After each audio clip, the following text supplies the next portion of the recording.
Sir வணக்கம் sir. வணக்கம். இப்போ வந்து இது ஆக்சுவலா இது என்ன இடம் இது?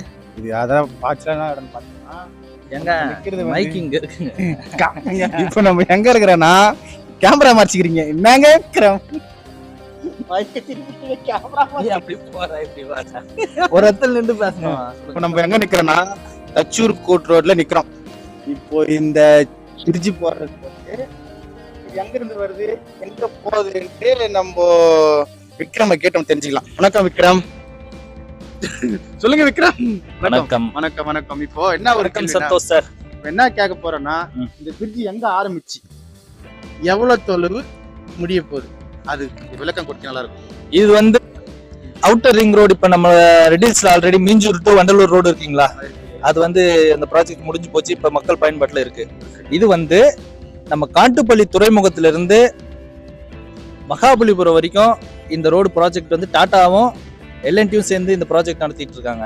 இந்த ப்ராஜெக்டோடைய வேல்யூ பாத்தீங்கன்னா ஒரு நிமிஷம் வந்து மீஞ்சூர்ல போட்டுக்கிறது வந்து அது வந்து மீஞ்சூர்ல போட்டுறது வந்து மீஞ்சூர் டு வண்டலூர் ஜூக்கு போயிடலாம்.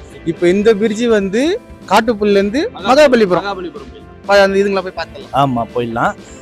ரெண்டாவது இப்ப வந்து இந்த ப்ராஜெக்ட் வந்து 50% வேலை முடிஞ்சிருக்கு. எத்தனை காலகட்ட வருஷத்துல? இது கிட்டத்தட்ட ஒரு 4 வருஷம் 5 வருஷம் ஆயிடுச்சு. பாதி தான் முடிஞ்சிருக்கு. இந்த பக்கத்துல இருந்து இப்ப தச்சூர் கோட் நிக்கிறோம் நம்ம. இந்த தச்சூர் கோட் இருந்து திருவள்ளூர் வரைக்குமே பாதி வேலை முடிஞ்சிடுச்சுன்னு சொல்றாங்க. நானும் போய் பார்த்தேன், விசிட் பண்ணி பார்த்தேன், வேலை எல்லாம் முடிஞ்சு போச்சு. இப்ப நம்ம காட்டுப்பள்ளியில இருந்து தச்சூர் கோட் வரைக்கும் 20+ சொல்லுவாங்க. 1+0+ இருந்து இது வந்து 20+ சொல்லுவாங்க. அதாவது 20 கிலோமீட்டர் தொலைவு. இப்ப இதுல என்ன முடிஞ்சிருக்குன்னு பாத்தீங்கன்னா மேஜரா இப்ப நீங்க பாருங்க பிரிட்ஜ் எல்லாம் கட்டிருக்காங்க இல்லையா, இது வந்து 50% வேலை முடிஞ்சு போச்சு. இன்னும் மீதி வந்து 50% இருக்குது. மக்கள் பயன்பாட்டுக்கு இது வந்துடுச்சு அப்படின்னு சொன்னாக்கா இங்க இருக்க லேண்ட் ப்ராஜெக்ட் எல்லாமே ரேட் ஏறும். நான் என்ன சொல்றேன்னா உங்களுக்கு தனிப்பட்ட முறையில இந்த ரோடு ஓரத்துல ஏதாச்சும் ஒரு 2-3 ஏக்கர் வாங்கி போடுங்க சந்தோஷ் சார். கண்டிப்பா நாங்களும் வாங்கி போகணும்னு ஆசையா இருக்குது. உங்களுடைய வார்த்தை பழிச்சதுன்னா கண்டிப்பா வாங்கி நாங்க போடுறோம்.